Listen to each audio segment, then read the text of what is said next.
Virginia Hartley learned to count in an unusual way, not with apples or coins like other children, but with names. Names carved into the wooden beam above her bedroom window. Names she whispered each night before sleep came. 12 names by the time she was 8. 17 by the time she was 10. 24 by the time she was 12, the same age when each of those children disappeared. By 1851, when Virginia turned 17, she had carved 43 names into that beam. 43 children who had arrived at Hartley Plantation as infants or toddlers, lived and worked there until they reached 12 years of age, and then simply ceased to exist. No sale records, no bills of lading, no advertisements in the Richmond papers. No mention in her father's meticulous ledgers that documented every bushel of tobacco, every pound of cotton, every sack of grain, every transaction down to the penny. Just gone. Virginia remembered the first time she noticed. She had been 7 years old, playing near the kitchen gardens where the children worked. There was a girl named Ruth, maybe 11 years old, with quick hands and a quicker smile, who was teaching Virginia how to braid sweetgrass into patterns. They would meet in the early mornings when the dew still sat heavy on the tobacco leaves and the air smelled of earth and green things growing. Ruth had a way of making the grass bend and weave that seemed like magic to Virginia's young eyes. One Tuesday morning in June, Virginia went to their usual meeting spot, and Ruth wasn't there. She waited. The sun climbed higher. The dew burned off. Still no Ruth. Virginia asked Ruth's mother, who turned away so quickly her skirt spun. She asked the cook, who said only that child's been sent on and wouldn't meet Virginia's eyes. She asked her father that evening at supper, interrupting his conversation about tobacco prices with a question that made the table go silent. "Father, where did Ruth go?" Thomas Hartley looked at his daughter with mild irritation. "Children should not interrupt their elders, Virginia. Ruth has been sold to a family in Tennessee. That is all you need to know." But Virginia had been in her father's study just the day before yesterday, bringing him his afternoon tea. She had seen the ledger open on his desk, the brown leather one he kept locked in the drawer. She had seen Ruth's name there, written in her father's precise script. And next to it, no entry in the sold to column, just a single word: removed. That night, Virginia took her mother's sewing scissors and carved Ruth's name into the wooden beam above her window. She didn't know why exactly. She just knew that someone should remember. Over the next 10 years, Virginia carved 42 more names. Before we continue with the story of Virginia Hartley and the dark secret that would eventually tear her family apart and shake the foundations of Virginia's plantation society, I want to ask you to subscribe to this channel and hit that notification bell. This is the kind of mystery that demands to be heard in its entirety. A story of one young woman's determination to uncover a truth that everyone around her desperately wanted to keep buried. Leave a comment below telling me what state you're listening from. Are you in Virginia, where this story takes place, or somewhere else? I love knowing where our audience is from. Now let's return to Virginia Hartley in the summer of 1851 as she begins to understand that the disappearances she's been documenting are not random, but part of something far more sinister. The Hartley plantation sat in Tidewater, Virginia, 20 miles west of Richmond, in that stretch of rolling country where the Piedmont meets the coastal plain. It was neither the largest nor the wealthiest estate in Henrico County, but it was old, established in 1784 by Virginia's great-grandfather, Nathaniel Hartley, who had fought at Yorktown and received the land as payment for his service. 300 acres of moderately productive soil, a main house built in the federal style, with white columns that needed painting every 3 years, and quarters for 60 enslaved people who worked the fields and tended the house and kept the whole enterprise running. Virginia's father, Thomas Hartley, was 47 years old in 1851, a man of medium height, with thinning brown hair, and the permanent squint of someone who spends too much time reviewing ledgers by candlelight. He was methodical in all things.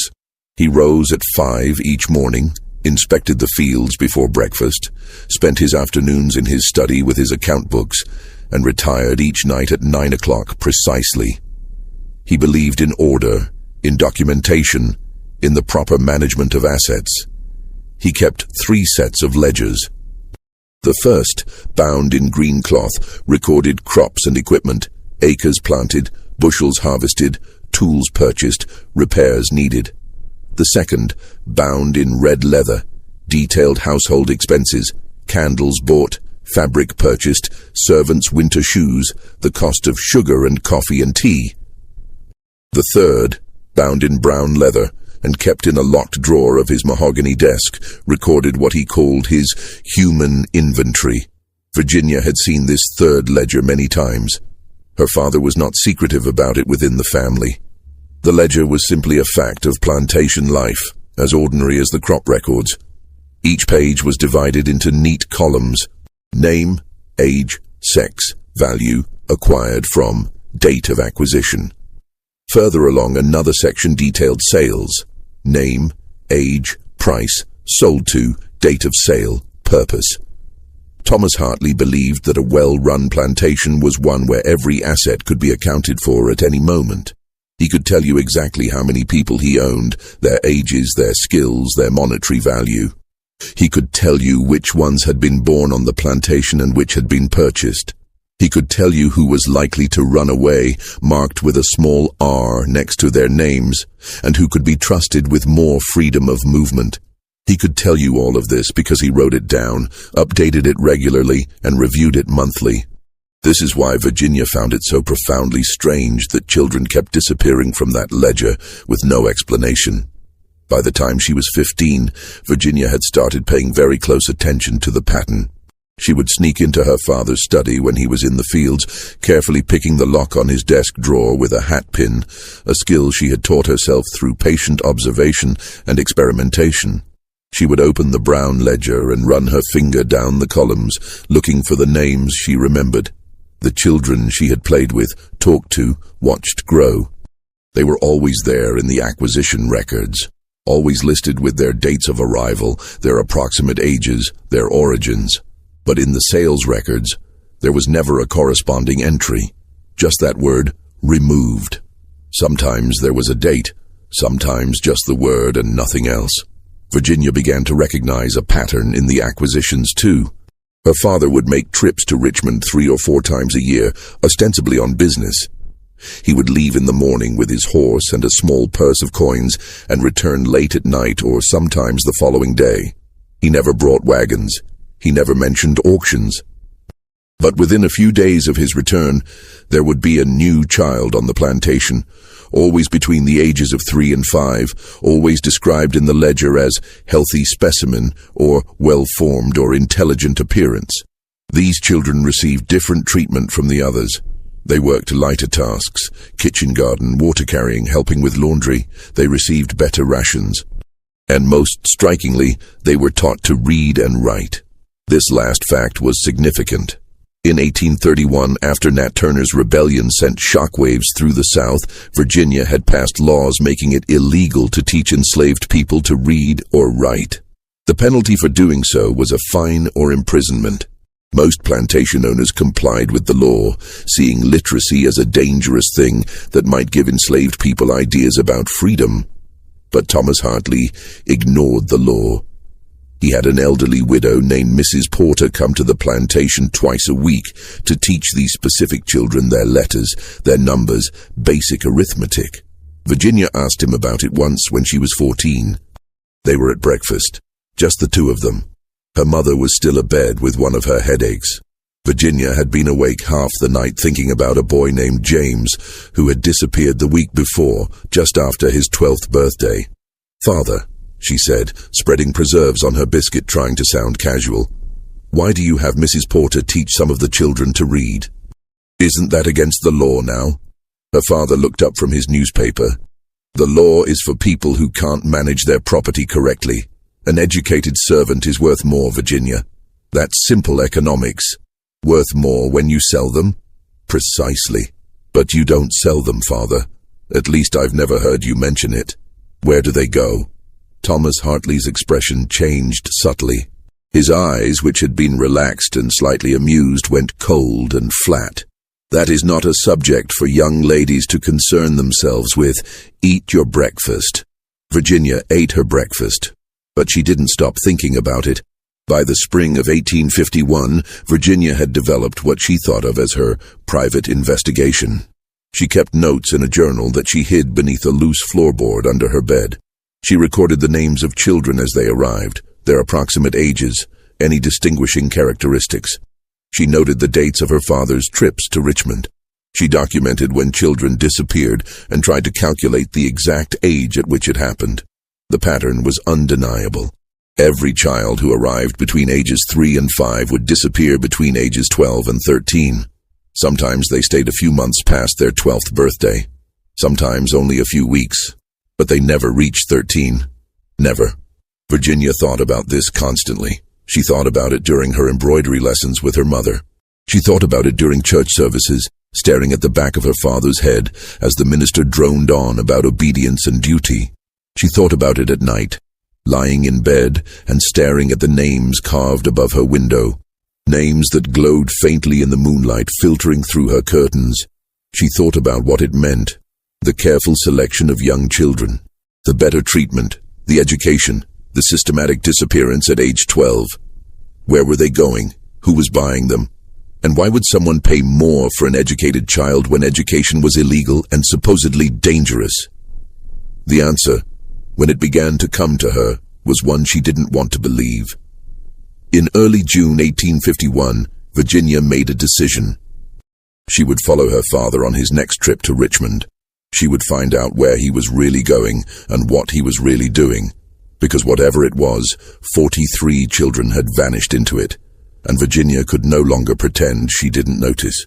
The opportunity came on June 9th. At breakfast, her father announced he would be traveling to Richmond the following day on business.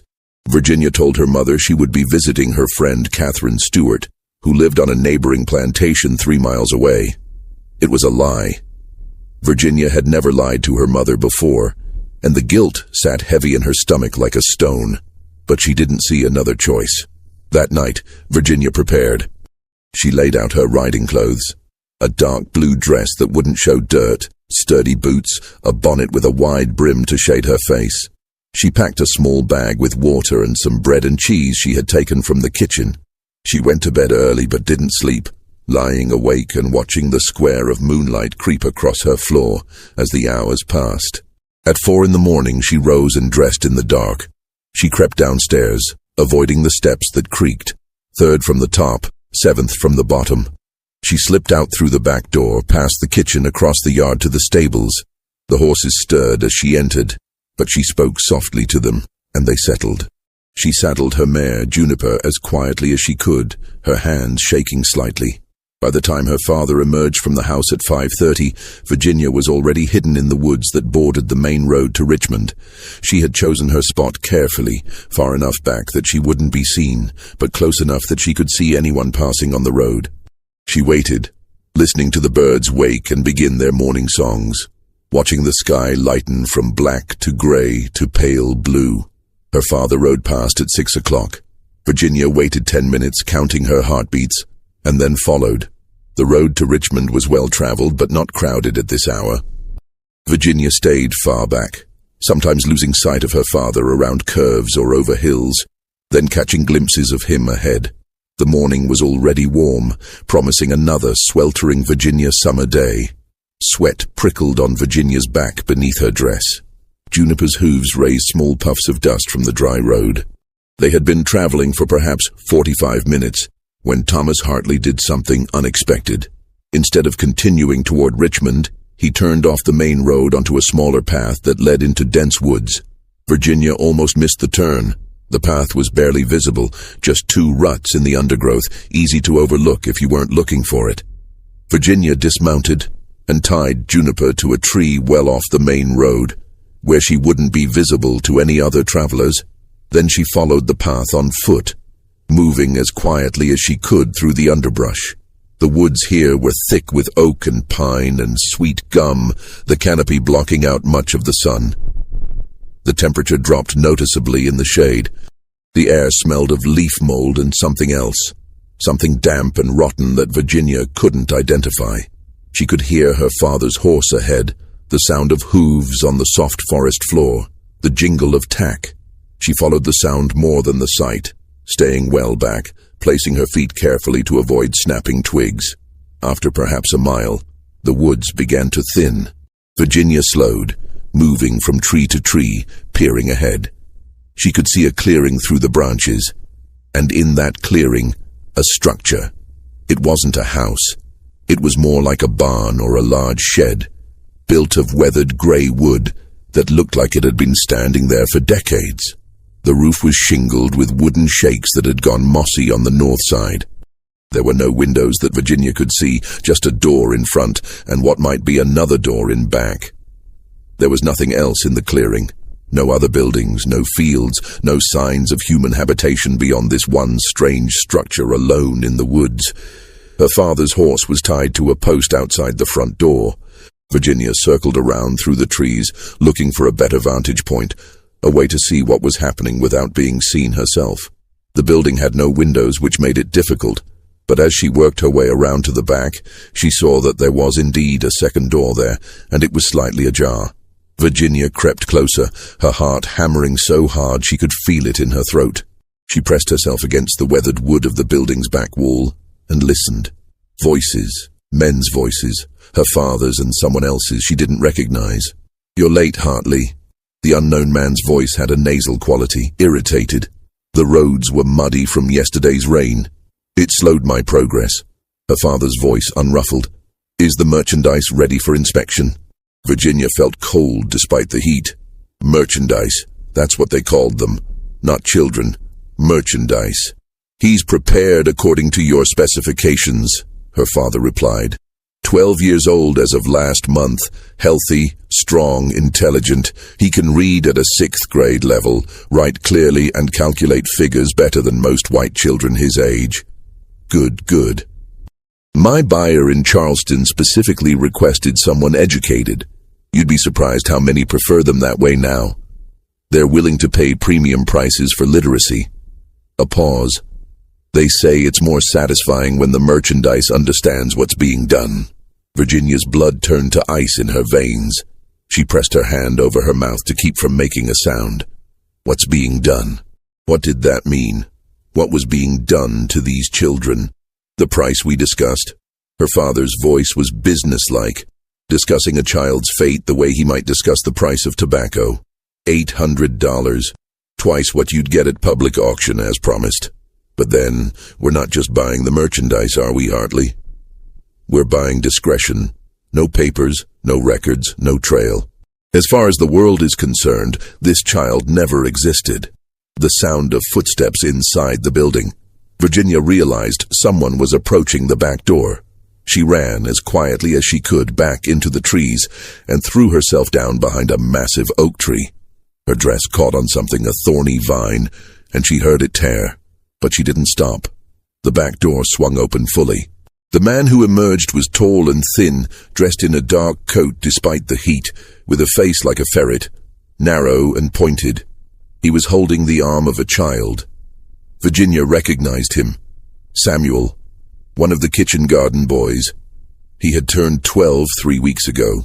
Virginia had carved his name into her beam just yesterday, somehow knowing that he would be next. Samuel looked confused. Not frightened yet, just confused, like he was still trying to understand what was happening. "Mr. Hartley," he was saying. "Sir, you said you were taking me to Richmond to—" "Quiet, boy." Her father's voice, sharp as a whip crack. The thin man led Samuel to a wagon that Virginia hadn't noticed before, partially hidden by trees on the far side of the clearing. It was a closed wagon, the kind used for transporting goods you didn't want seen. He opened the back and gestured for Samuel to climb in. Samuel hesitated, and the man put a hand on his shoulder, not rough but firm, and guided him in. Then he closed the door and locked it with a key from his pocket. Virginia watched as the two men returned to the building. She heard the clink of coins, the rustle of paper money being counted, business being conducted, a child's life being bought and sold for $800, and the promise of secrecy. After perhaps 10 minutes, the thin man emerged again, climbed onto the wagon, and drove away. The wagon headed deeper into the woods, on a path Virginia couldn't see from her hiding place. Her father came out moments later, locked the building's front door with a key he hung on a nail under the eaves. Virginia noted this detail without quite knowing why, mounted his horse, and rode back the way he had come. Virginia stayed behind her oak tree for a long time after both men were gone. She was shaking violently, though the day was hot. Her stomach was churning. She thought she might vomit, but managed to keep it down. When she finally stood, her legs were stiff, and her dress was damp with sweat and covered in bits of leaf and bark. She walked back through the woods to where she had left Juniper. The mare whickered softly when she saw Virginia, and Virginia pressed her face against the horse's warm neck and breathed in the familiar smell of hay and horse and home. She felt like crying, but found she couldn't. The horror she felt was too large for tears. It sat in her chest like a physical weight, crushing and cold. Virginia rode home slowly, letting Juniper pick her own pace. Her mind was churning through what she had witnessed, trying to make sense of it, trying to understand. Her father was selling children, but not through normal channels. He was selling them secretly, with no documentation, to buyers who wanted no record of the transaction. Children who had been specifically prepared, educated, made more valuable. And the buyer had said something that made Virginia feel physically ill, more satisfying when they understand what's being done. What was being done to them? What happened to children sold with no papers, no trail, no legal existence? Virginia's imagination conjured horrors she didn't want to contemplate. She thought about the stories she had heard, whispered among the enslaved people on the plantation when they didn't know she was listening. Stories about what happened to young slaves, especially educated ones, in the Deep South. Stories about wealthy men with specific tastes, specific desires. Stories that made Virginia's skin crawl. When she got home, she went straight to her room, claiming exhaustion from her ride to Catherine's. She sat on her bed and stared at the beam above her window with the 43 names carved into it. She thought about Samuel, locked in that wagon, being transported to Charleston and then to who knew where. She thought about all the children before him, 43 children who were out in the world somewhere, suffering in ways she couldn't imagine and didn't want to. Virginia realized she had a choice to make. She could pretend she had never followed her father, never witnessed what she saw, never learned the truth. She could carve Samuel's name into her beam and continue with her life, marry whoever her father chose for her, inherit this plantation built on horror, and look away like everyone else did. Or she could do something about it. The question was, what could she possibly do? Virginia spent the next 3 weeks in a state of suspended horror. She went through her daily routines like an automaton, helping her mother supervise the house servants, doing her needlework, reading improving books in the parlor, attending church on Sunday. But her mind was elsewhere. She kept seeing Samuel's confused face as he was led to the wagon. She kept hearing the thin man's words, more satisfying when they understand. She thought about going to the authorities, but which authorities? The sheriff was Jeremiah Boone, a friend of her father's who came to dinner once a month and laughed too loudly at Thomas Hartley's jokes. The county magistrate was Harold Winslow, who owed her father money from a bad investment in railroad stock. The minister was dependent on plantation owners for his salary and would never risk his position by accusing one of them of wrongdoing. Virginia lived in a world where men like her father made the rules, enforced the rules, and benefited from the rules. A world where enslaved people had no legal recourse and no rights that white people were bound to respect. A world where even a white girl of good family had no real power. But she couldn't do nothing. She couldn't just watch as another child disappeared in September and another in December, and more and more and more, stretching into the future. Virginia began to form the skeleton of a plan. It was desperate and possibly foolish, but it was something. First, she needed to understand the scope of what her father was doing. How long had this been going on? How many children? Where were they being sent? Who were the buyers? She started by talking to people on the plantation, or more accurately, by listening. She had learned that direct questions got her nowhere. People clamped up, changed the subject, suddenly remembered urgent work that needed doing. But if she was quiet and patient, if she positioned herself in the right places at the right times, she could hear things. She learned that everyone knew about the disappearing children. Not the details, perhaps, but the basic fact. They knew the children didn't come back. They knew not to ask questions. And they knew, with the resigned certainty of people who have no power over their own lives, that there was nothing anyone could do about it. Been happening since before I was born, Virginia heard one of the older women say to another as they hung laundry one afternoon. Virginia was sitting in the shade of the back porch, ostensibly reading but actually eavesdropping. "My mama told me about it," said old Master Hartley, the current master's grandfather. "He's the one who started it." "Lord have mercy." The other woman shook her head. "How many children, you reckon?" "Dozens. Maybe hundreds over all these years. My mama said the old master found out he could get more money selling children quiet-like than he could at public auction. No questions asked, no papers needed. Some people, they want what they want, and they're willing to pay for nobody to know about it. It's evil," the second woman replied. "Pure evil. Those babies get treated nice for their whole lives, get taught things, get fed good, and then—" She paused, seeing Virginia on the porch. Both women fell silent. Virginia pretended not to notice, keeping her eyes on her book. But her hands were shaking so badly, she had to grip the book tight to keep it steady. That night, Virginia went to the quarters after dark. It was something she had never done before. White family members didn't visit the quarters, especially not at night, especially not unaccompanied. But Virginia needed information, and she needed help, and she didn't know where else to turn.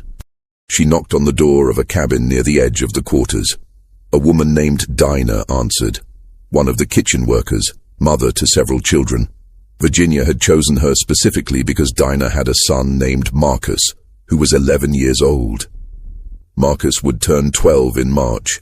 He was running out of time. "Miss Virginia?" Dinah looked alarmed, glancing past Virginia into the darkness. "Is something wrong? Do you need—" "I need to talk to you," Virginia said quietly. "Please, it's about Marcus." Dinah's face went carefully blank, expressionless. She stepped outside, pulling the door closed behind her so her children wouldn't hear. "What about Marcus? He turns 12 in March, doesn't he?" Dinah said nothing, but Virginia saw her jaw tighten, saw her hands clench into fists at her sides. "I know what happens," Virginia continued. "I followed my father. I saw. I know where they take the children and why there are no records." Dinah's eyes went wide with fear. "Miss Virginia, you can't talk about this. If your father finds out, you know, I want to stop it." The words hung in the humid night air. Somewhere in the distance, a dog barked. Closer, the sound of cicadas was deafening, their song rising and falling in waves. Virginia and Dinah stared at each other. "I want to stop it," Virginia repeated. "I don't know how yet, but I can't stand by and watch Marcus disappear like all the others. Don't you want to save him?" "Of course I want to save him." Dinah's voice was fierce now, barely above a whisper but full of desperate intensity. "He's my son. He's my baby. But wanting and doing are different things, Miss Virginia. You're talking about going against your own father, against the whole way things are done. What do you think you can do? You're 17 years old, and a woman besides. Nobody's going to listen to you. And if your father finds out you're planning something—" She shook her head. "He'd send you away, married off to some man in another state, locked up, declared insane. White women who make trouble have ways of disappearing too, Miss Virginia. Different ways than us, but just as permanent." "Maybe," Virginia said, "but I have to try. Will you help me?" Dinah looked at her for a long time. Virginia saw calculation in her eyes, and hope, and fear, and the desperate, aching love of a mother for her son. Finally, she said very quietly, "What do you need?" Over the next several weeks, Virginia and Dinah formed an unlikely alliance. They spoke in whispers, in stolen moments when no one else was around. Dinah told Virginia everything she knew about the disappeared children, where they had come from originally, how they had been treated, what had been said about them before they vanished. "Your grandfather, he started it back in the 20s, Dinah explained one afternoon when they were alone in the kitchen. The other workers were outside in the garden. Times were hard after the revolution. Tobacco prices were down. The land was getting worn out. He was looking for ways to make extra money. Someone, I don't know who, told him there were buyers who would pay premium prices for certain kinds of merchandise. She couldn't quite bring herself to say children. Young ones specifically. Ones who had been raised right, taught things, made valuable. He started small, just 1 or 2 a year. But it was profitable, and by the time your father took over the plantation in 29, it was just how things were done. Where do they come from? Virginia asked. The children, I mean. I know some are born here, but not all of them. Your father buys them special. He goes to estate sales in other counties, to auctions in Richmond and Petersburg. Always looks for young children, 3 to 5 years old. Has to be healthy, has to look intelligent. He brings them back here and has them raised gentle-like. Better food, lighter work. Gets them educated, which is illegal now, but your father doesn't care about laws when there's money to be made. He's preparing them, you see, making them more valuable for his special buyers. Virginia felt sick. And the buyers? Who are they? Dinah's expression was grim. That I don't know exactly, but I've heard things over the years. Rich men mostly. Men from Charleston, Savannah, New Orleans. Men who want slaves for particular purposes, things that can't be done legally or openly. Some want house servants they can educate without breaking the law in their own states. Some want... She paused, clearly struggling with how to say it. Some want children for reasons that don't bear thinking about, Miss Virginia. That's why they don't want papers. Papers mean records, and records mean questions, and questions might lead to trouble. Virginia's hands were shaking. She gripped the edge of the kitchen table to steady them. The man I heard in the woods, he mentioned Charleston. That's where the trading happens. Charleston, New Orleans, sometimes Memphis. Your father brings the children to that building in the woods, and a middleman takes them from there. The middleman deals with the actual buyers.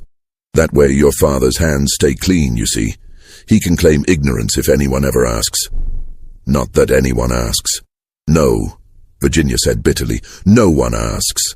Virginia thought about this constantly. She was searching for a way to disrupt the system, to save Marcus and any other children who would come after him. But every idea she came up with seemed impossible. She couldn't go to the law. The law was controlled by men like her father. She couldn't convince her father to stop. He had been doing this for decades and saw nothing wrong with it. She couldn't even free the children herself because she had no legal authority to do so. In August, her father took an unscheduled trip. He was gone for 3 days and came back with 2 new children, a girl of about 4 and a boy of about 3, both frightened and crying, clinging to each other. Virginia watched from her bedroom window as they were brought to the quarters. The girl had a rag doll clutched in her arms. The boy kept calling for his mother. That night, Virginia made a decision. If she couldn't stop the system directly, she would expose it. She would make it public, force people to see what her father was doing, create a tension and scandal that couldn't be ignored or swept away. Her father's operation depended on secrecy, on no records, no questions, no attention. She would give it all 3. The question was how. The answer came to her a few days later, when her mother mentioned at breakfast that she was planning a trip to Richmond to shop for fabric and visit some relatives. Virginia asked if she could come along. Her mother, pleased that Virginia was taking an interest in domestic matters, agreed readily. Before the trip, Virginia needed evidence. She needed something more than just her own testimony, which could be dismissed as the imaginings of a hysterical girl. She needed documents, records, proof. She waited for a day when both her parents were out, her father supervising the late summer harvest in the far fields, her mother visiting a sick friend in the next county. Then, Virginia went into her father's study and picked the lock on his desk drawer. It was easier now than the first time she'd done it years ago. She had practiced. The brown leather ledger was exactly where she knew it would be. Virginia pulled it out and began copying entries into a notebook she had brought for this purpose. Not all the entries. That would take hours. Just enough to show the pattern. Names. Approximate ages at acquisition. where they came from, physical descriptions, training progress, and most damning, the margin notes. Initials that she realized were coded buyer references, dates, and amounts. PG, Charleston, 800, MR, Memphis, 1000, JW, Savannah, 750, HC, New Orleans, 950. The entries went back years, decades. Virginia's hand was cramping by the time she finished copying, but she had everything she needed. Names, dates, amounts, buyer codes, evidence. She was just replacing the ledger when she heard footsteps in the hall. Her heart leaped into her throat. She shoved the drawer closed, too hard it made a loud bang, pocketed her notebook, and stood up just as the door opened. It was her father. Virginia. He looked surprised to see her. His eyes went immediately to his desk, to the drawer, and narrowed. "What are you doing in my study?" Virginia's mind raced. Her notebook felt like it was burning a hole in her pocket. "I was looking for writing paper," she said, forcing her voice to stay steady. "I wanted to write a letter to Catherine." Thomas Hartley studied her for a long moment. Virginia held her breath. Could he tell she was lying? Did he notice that his drawer wasn't quite closed all the way? She forced herself to meet his eyes, to not look guilty. Finally, he said, "Paper is in the secretary in the parlor. You know that." "I forgot," Virginia said. She moved toward the door. Her father didn't stop her, but she felt his eyes on her back as she left. Her skin prickled. That night, Virginia couldn't sleep. She lay awake wondering if her father suspected anything, if he had checked his drawer, if he was at that moment discovering that his ledger had been disturbed. But the next day passed normally, and the day after that. Her father said nothing. Virginia began to breathe easier. The trip to Richmond came in late August. Virginia and her mother left on a Tuesday morning, taking the carriage with two of the enslaved men to drive and attend them. The journey took most of the day, the roads rutted and dusty in the late summer heat. Virginia clutched her bag, with her copied notes hidden inside, and tried to calm her racing heart. Once they arrived in Richmond and Virginia's mother went off to visit relatives, Virginia excused herself, saying she wanted to look at the bookshop. Instead, she made her way to the offices of the Richmond Examiner, one of the more progressive papers in the city. She had chosen it carefully after reading copies her father brought home and noting which papers had published articles critical of the slave trade. The office was a cramped, ink-smelling space above a printer's shop on Main Street. Virginia climbed the narrow stairs, her heart hammering, and knocked on the door. A young man answered, maybe 25, with ink stains on his fingers and a harried expression. "Can I help you?" "I need to speak to a reporter," Virginia said. "I have information about illegal slave trading." The young man's expression sharpened immediately. "Come in."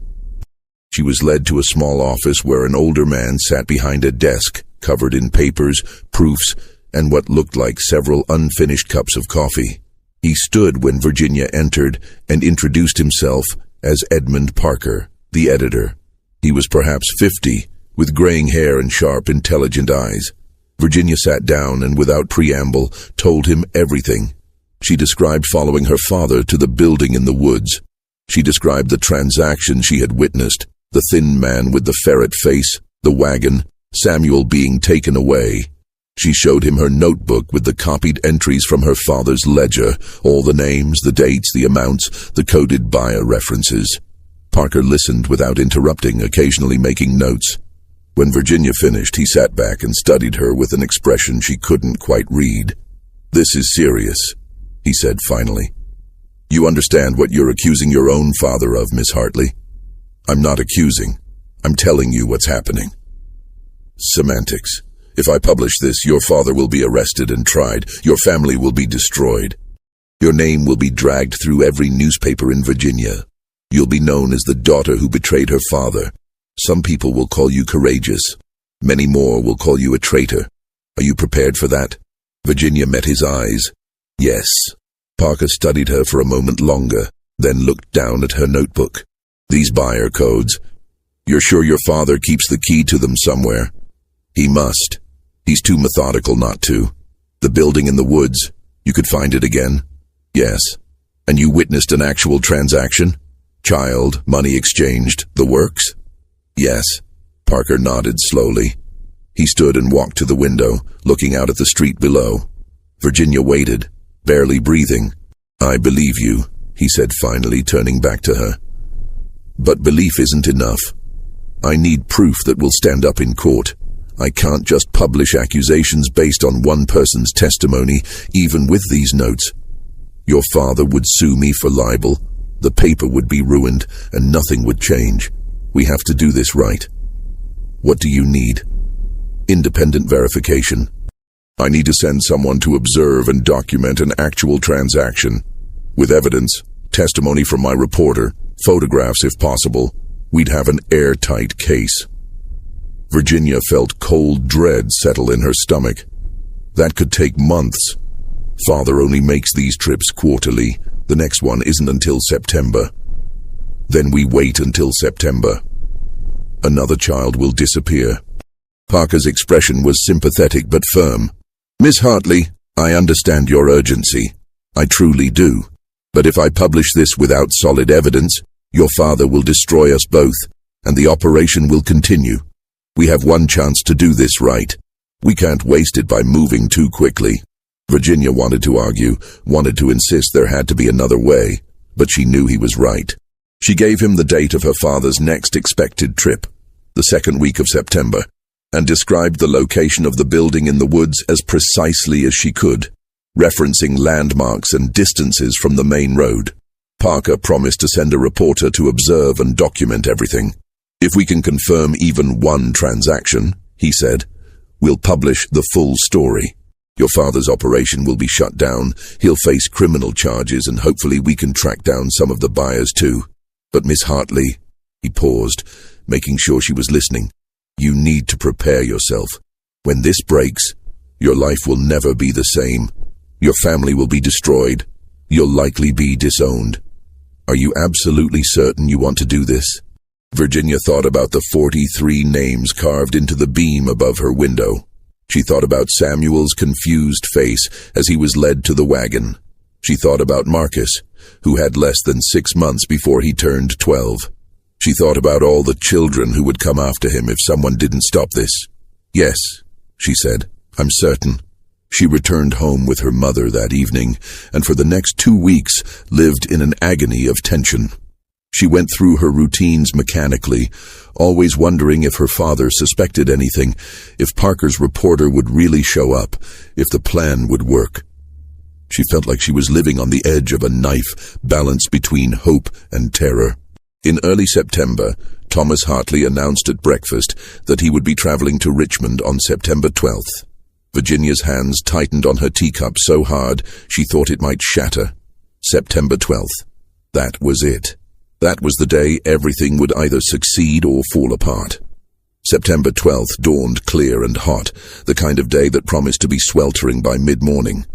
Virginia watched from her bedroom window as her father rode off just after 6. She spent the morning in agony, unable to eat, unable to focus on anything.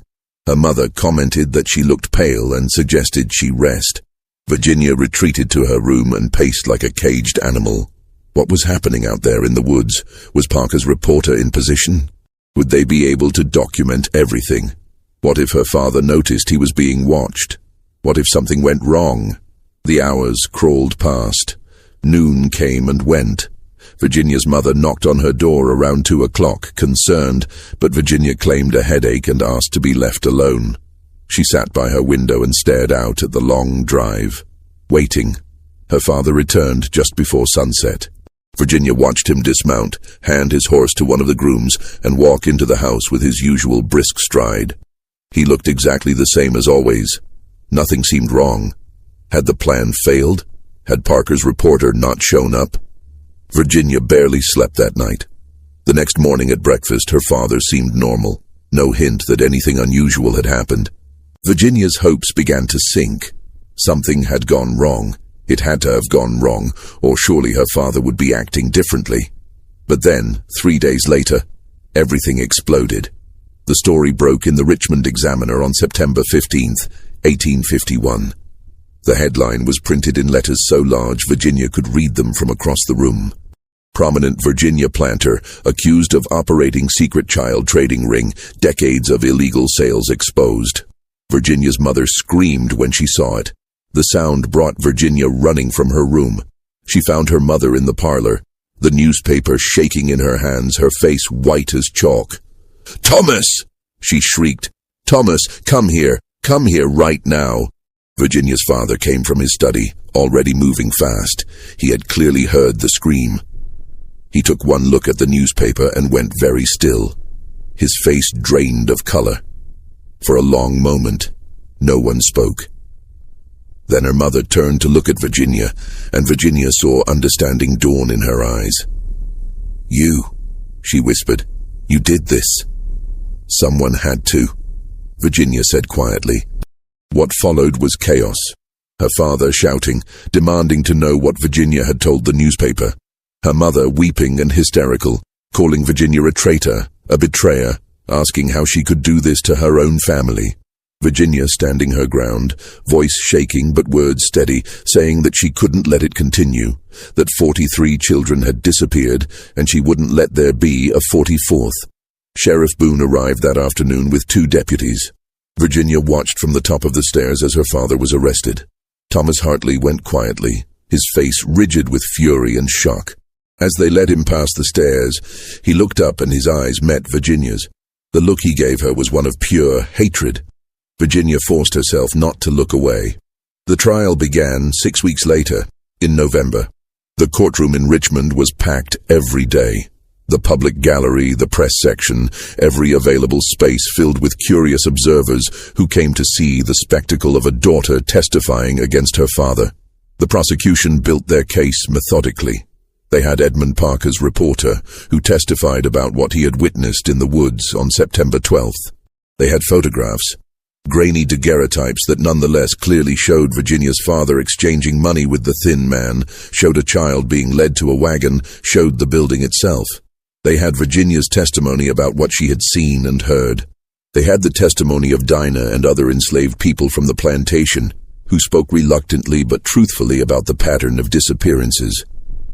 Most damning, they had the ledgers themselves.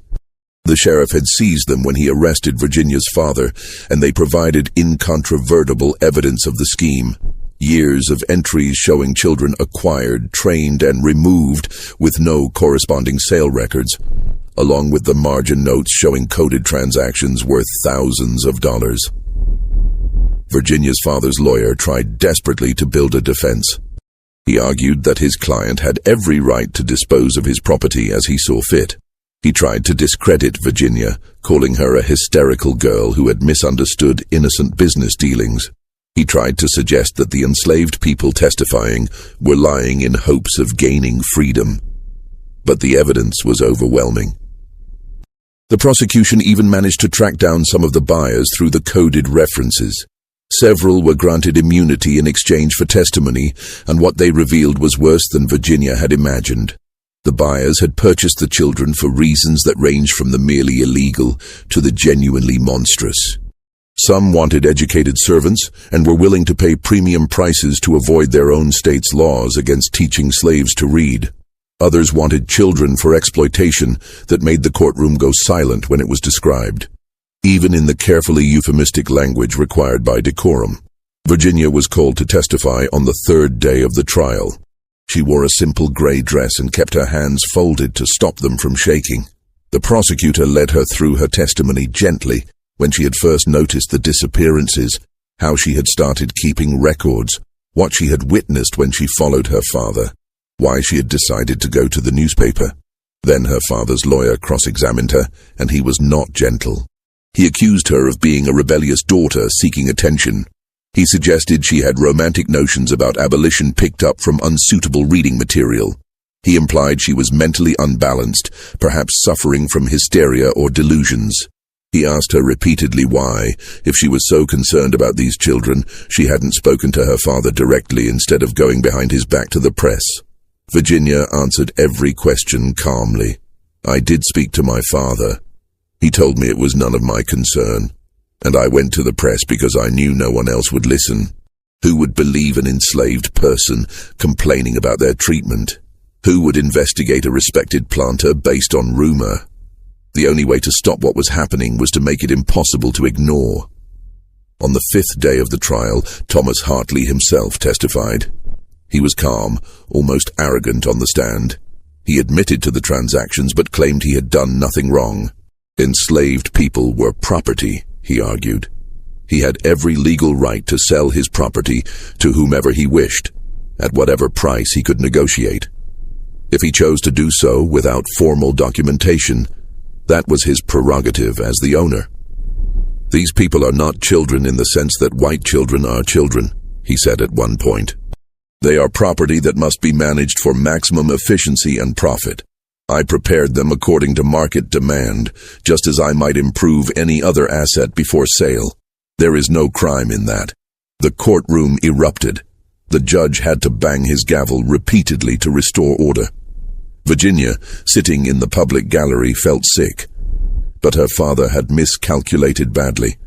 By admitting to the undocumented sales, he had inadvertently confessed to tax evasion and failure to register transactions with the county clerk, both criminal offenses.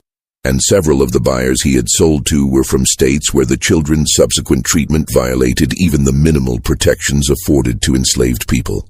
This made him potentially guilty of conspiracy and crimes committed by others. The trial lasted 2 weeks. The jury deliberated for less than 3 hours. Thomas Hartley was found guilty on multiple counts: illegal trading in human beings, conspiracy, fraud, and tax evasion. He was sentenced to 15 years in prison, a harsh sentence for the time, though one that still felt inadequate to Virginia given the scope of what he had done. In addition, the plantation was seized to pay legal debts and provide compensation to victims. Virginia and her mother were left with almost nothing. Virginia's mother never forgave her. The day after the verdict, she packed her belongings and went to live with her sister in North Carolina, refusing to even say goodbye to Virginia. She sent one letter weeks later, informing Virginia that as far as she was concerned, she had no daughter.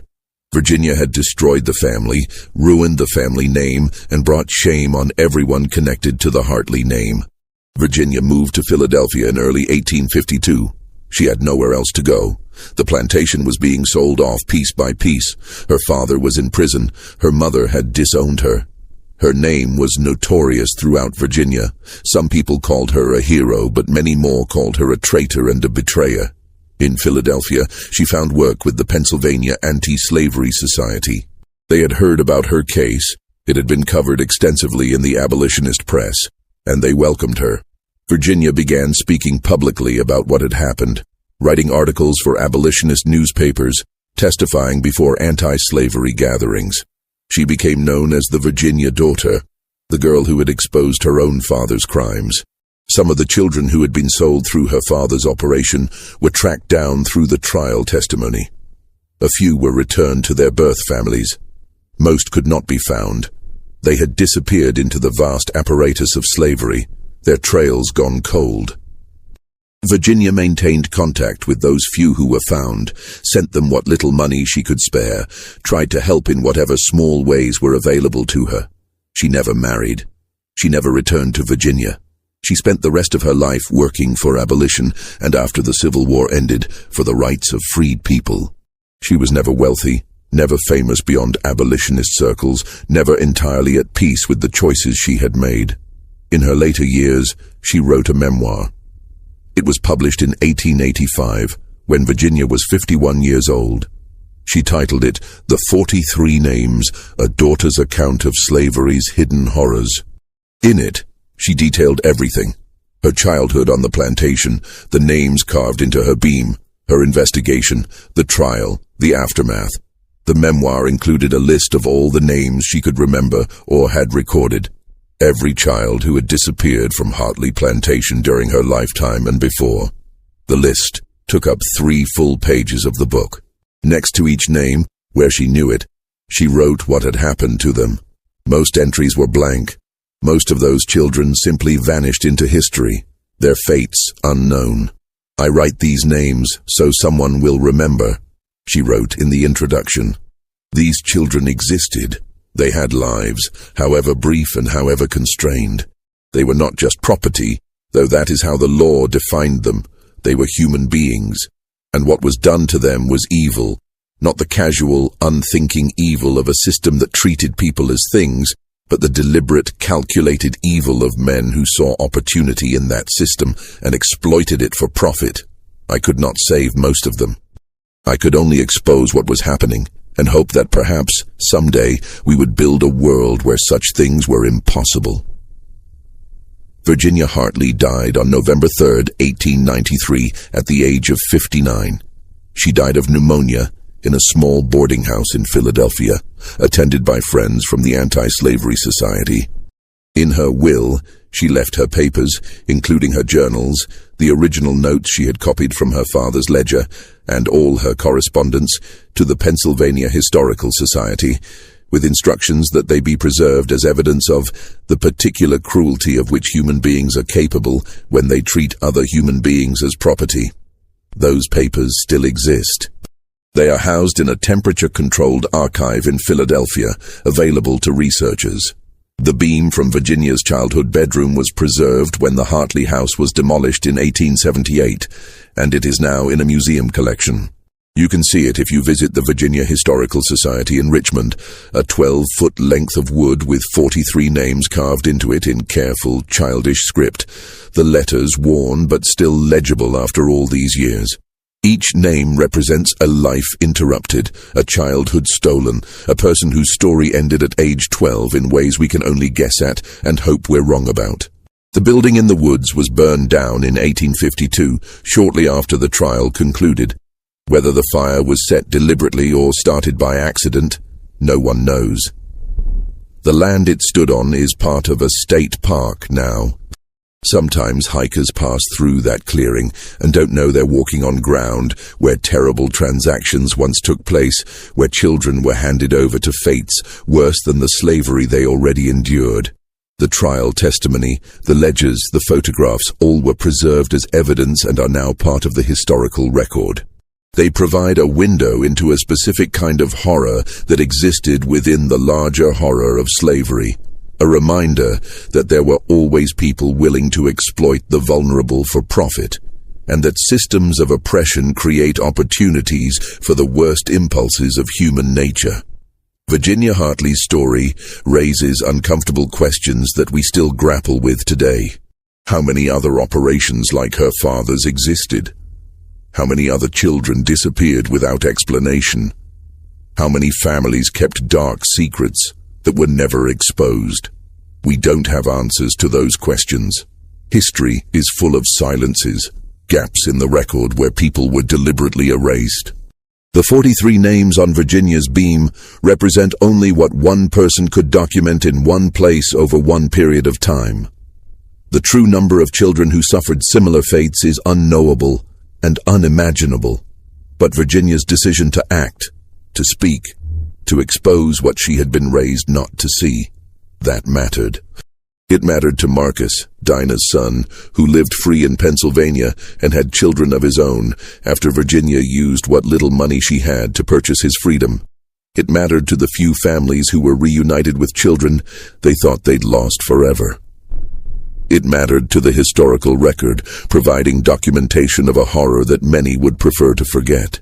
And perhaps it matters now, as we reckon with the legacies of slavery and systemic oppression, as we confront the ways in which cruelty can become routine, systematic, invisible.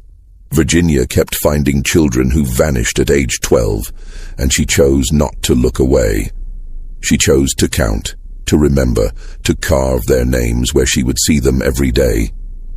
She chose to act, even knowing the personal cost would be devastating. Sometimes bearing witness is all we can do. Sometimes it's everything. This story shows us that evil often hides in plain sight, protected by systems that benefit from silence and complicity. Virginia Hartley could have looked away. Most people did. She could have told herself it wasn't her problem, wasn't her responsibility, wasn't something she could change. But she chose to see, to document, to act, even knowing it would destroy her own life in the process. What do you think of this story? Do you believe all the truth was revealed in that trial, or do you think there were darker secrets that remained buried? How many other operations like Thomas Hartley's existed in the shadows of American slavery? Leave your comments below. I read every one, and I love hearing your theories and thoughts. If you want more historical mysteries like this one, stories that shine light into the darkest corners of our past, subscribe to this channel and hit that notification bell. Share this video with someone who appreciates these difficult but important chapters of history. These stories need to be told. These names need to be remembered. We owe that much to the 43 children whose names Virginia carved into that beam, and to all the others whose names were never recorded at all. Thank you for listening. I'll see you in the next video.